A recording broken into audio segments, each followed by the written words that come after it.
नमस्ते दोस्तों। आज के इस एक्सप्लेनर में हम कुछ ऐसे जबरदस्त मार्केट ट्रेंड्स को डिकोड करने वाले हैं जो सच में बहुत बड़ी लहरें पैदा कर रहे हैं।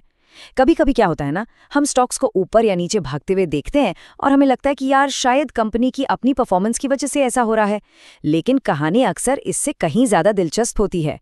आज हम यही समझेंगे कि कैसे ग्लोबल टेक की अफवाहों से लेकर हमारी लोकल मैन्युफैक्चरिंग पॉलिसी की छोटी छोटी बारीकियां स्टॉक्स की पूरी दिशा ही बदल रही हैं। तो चलिए बिना किसी देरी के सीधे इस एनालिसिस में डाइव इन करते हैं। तो आज का हमारा रोड मैप काफी क्रिस्प और क्लियर रहने वाला है। हम शुरुआत करेंगे मार्केट शिफ्ट से, फिर बात करेंगे एनवीडिया और एआई बबल की, आईटी स्टॉक्स में रोटेशन को समझेंगे, डिक्सन और पीएलआई स्कीम की चुनौतियों को देखेंगे, सख्त सेल्स टारगेट पर नजर डालेंगे और आखिर में आस्था स्पिनटेक्स का एक क्विक अपडेट लेंगे। अब जरा इस बात पर गौर कीजिए। एक तरफ इन्फोसिस जैसे बड़े आईटी स्टॉक्स हैं जो काफी समय से अंडर परफॉर्म कर रहे थे, वो अचानक से तेजी पकड़ रहे हैं, और दूसरी तरफ डिक्सन टेक्नोलॉजीज जैसी एक मजबूत मैन्युफैक्चरिंग कंपनी को नई नई चुनौतियों का सामना करना पड़ रहा है। दो अलग सेक्टर्स और दोनों की दिशा बिल्कुल अलग। ऐसा क्यों? इसका जवाब इन कंपनियों की बैलेंस शीट में नहीं, बल्कि बाहरी दुनिया के मैक्रो फैक्टर्स में छिपा है। तो चलिए अपने पहले पॉइंट पर आते हैं, मार्केट में बदलाव और उनके कारण। देखिए, मार्केट ना कभी भी आइसोलेशन में काम नहीं करता। आज जो हम ये अचानक उतार चढ़ाव देख रहे हैं, इसके पीछे दो बड़े कैटलिस्ट्स हैं। एक तरफ ब्लूमबर्ग की रिपोर्ट से निकली ग्लोबल अफवाह है, और दूसरी तरफ हमारे इलेक्ट्रॉनिक्स और सूचना प्रौद्योगिकी मंत्रालय की पॉलिसी का वो फाइन प्रिंट है, जिस पर आमतौर पर लोगों का ध्यान नहीं जाता।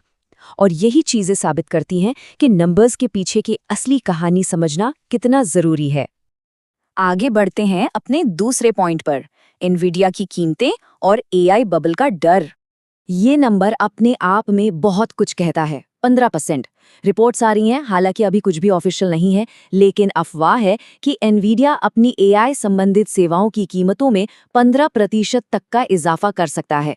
कहा तो ये भी जा रहा है कि कस्टमर्स को इसके नोटिस मिलने शुरू हो गए हैं। अब आप सोच रहे होंगे कि एक कंपनी की कीमत बढ़ने से पूरे आईटी सेक्टर पे क्या असर पड़ेगा। यहीं से तो असली कहानी शुरू होती है। इसे सोच के ही एक सटीक उदाहरण से समझते हैं। मान लीजिए, जो एआई सर्विस आज बायर्स को $1 में मिल रही है, कल को वही सर्विस उन्हें $15 तक की पड़ सकती है। ये कॉस्ट में कोई छोटा मोटा उछाल नहीं है। जब एआई सर्विसेज की कीमतें इतनी आक्रामकता से बढ़ेंगी, तो टेक दुनिया के बड़े बड़े बायर्स को रोककर ये सोचना ही पड़ेगा कि भाई, हम ये भारी भरकम पैसा एआई में झोंक रहे हैं, क्या लॉन्ग टर्म में हमें इसका सही रिटर्न मिलेगा भी या नहीं। इस चेन रिएक्शन को समझना बहुत क्रूशल है।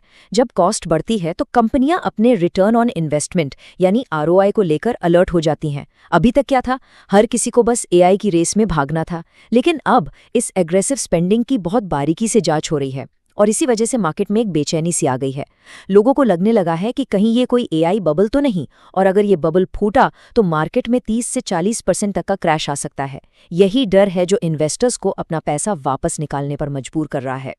और यही डर हमें ले आता है हमारे तीसरे टॉपिक पर, आईटी स्टॉक्स में कैपिटल रोटेशन। फाइनेंस की भाषा में इसे सेक्टर रोटेशन कहते हैं। बेसिकली हो ये रहा है कि जो पैसा पहले पारंपरिक आईटी कंपनियों से निकलकर एआई कंपनियों में जा रहा था, अब वो वापस लौट रहा है। क्यों? क्योंकि एआई कंपनियों में अब ओवर वैल्यूएशन और बढ़ती लागत का डर बैठ गया है, जिससे वहां से पैसा बाहर निकल रहा है। और दूसरी तरफ इन्फोसिस और टीसीएस जैसी हमारी ट्रेडिशनल आईटी कंपनीज, जो पिछले 6-8 महीनों से एआई के डर की वजह से पिट रही थी, अब इन्वेस्टर्स को एक सेफ हेवन यानी एक सुरक्षित जगह लग रही हैं। पैसा एआई के डर से निकलकर वापस इन्हीं स्टॉक्स में आ रहा है। इसका सबसे बेहतरीन उदाहरण इन्फोसिस है। सोचिए, ये स्टॉक अपने 52 वीक हाई से 30% से भी ज्यादा नीचे ट्रेड कर रहा था। जब कोई मजबूत स्टॉक इतना ज्यादा पिट जाता है, तो कोई भी छोटी सी पॉजिटिव न्यूज, जैसे कि पैसा वापस आईटी सेक्टर में आ रहा है, स्टॉक में एक जबरदस्त उछाल लाती है। और बिल्कुल यही कारण है कि इन पिटे हुए आईटी स्टॉक्स ने अचानक इतनी बड़ी उड़ान भरी है। चलिए अब ग्लोबल टेक से थोड़ा बाहर निकलते हैं और बात करते हैं घरेलू मैन्युफैक्चरिंग की। पॉइंट नंबर 4, डिक्सन और पीएलआई स्कीम की चुनौतियां। हाल ही में सरकार ने मोबाइल एक्सपोर्ट को बूस्ट करने के लिए 62,500 करोड़ रुपए की एक बहुत बड़ी पीएलआई यानी प्रोडक्शन लिंक्ड इंसेंटिव स्कीम पेश की है। शुरुआत में तो इस खबर ने डिक्सन टेक्नोलॉजीज जैसी बड़ी कंपनियों के स्टॉक में एक बढ़िया रिकवरी ला दी थी। सबको लगा कि वाह, ये तो गेम चेंजर साबित होगा। लेकिन जैसा कि अक्सर होता है, असली कहानी तो इसके फाइन प्रिंट में लिखी थी। फाइन प्रिंट में एक बहुत बड़ा कैच है। ब्रोकरेज हाउसेज ने भी इस पर चिंता जताई है। मंत्रालय के नियम कहते हैं कि ये जो इंसेंटिव्स हैं, ये सीधे डिक्सन जैसे मैन्युफैक्चरर्स को नहीं मिलेंगे, बल्कि ये ब्रांड्स को दिए जाएंगे। अब पेंच ये है कि अगर कोई ब्रांड अपने फोन बनवाने के लिए एक से ज्यादा मैन्युफैक्चरर्स का इस्तेमाल कर रहा है, तो उसे हर एक का सर्टिफिकेशन देना होगा। इसका सीधा सा मतलब ये हुआ कि जो फाइनेंशियल फायदा पहले एक कंपनी को पूरा मिल सकता था, वो अब अलग अलग कंपनियों के बीच बंट जाएगा। और ये मुश्किलें यहीं खत्म नहीं होती। हमारा 5वां पॉइंट है सख्त एक्सपोर्ट सेल्स टारगेट। इस इंसेंटिव को पाने का जो गणित है वो काफी टफ है। मान लीजिए कोई ब्रांड 2026 में 10,000 करोड़ रुपए की सेल करता है, तो अगले साल यानी 2027 में उसे कम से कम 5,000 करोड़ की एक्स्ट्रा सेल करनी होगी, मतलब टोटल 15,000 करोड़। और 2028 में ये टारगेट बढ़कर 20,000 करोड़ हो जाएगा। ये टारगेट्स बहुत अग्रेसिव हैं। अब डिक्सन जैसे मैन्युफैक्चरर को सिर्फ अपने ऑपरेशंस ही नहीं देखने, बल्कि उसे इस बात पर भी निर्भर रहना है कि उसका क्लाइंट यानी वो ब्रांड मार्केट में इतने बड़े सेल्स टारगेट को अचीव कर पाए। इसे इस तरह से देखिए, पहले चीजें थोड़ी आसान थीं। फोन भारत में बना, यहीं बिक गया और मैन्युफैक्चरर्स को उसका फायदा मिल जाता था। लेकिन अब पूरा का पूरा फोकस एक्सपोर्ट सेल्स और ब्रांड के परफॉर्मेंस पर शिफ्ट हो गया है। अगर ब्रांड अपना टारगेट अचीव करने में चूक गया या उसने कई सारे मैन्युफैक्चरर्स रख लिए, तो डिक्सन जैसी कंपनियों के मुनाफे पर सीधा असर पड़ेगा। और यही वो बारीक वजह है जिसने शुरुआत में भाग रहे स्टॉक को अचानक दबाव में ला दिया। फाइनली बात करते हैं हमारे छठे और आखिरी पॉइंट की, आस्था स्पिनटेक्स का बोनस अपडेट।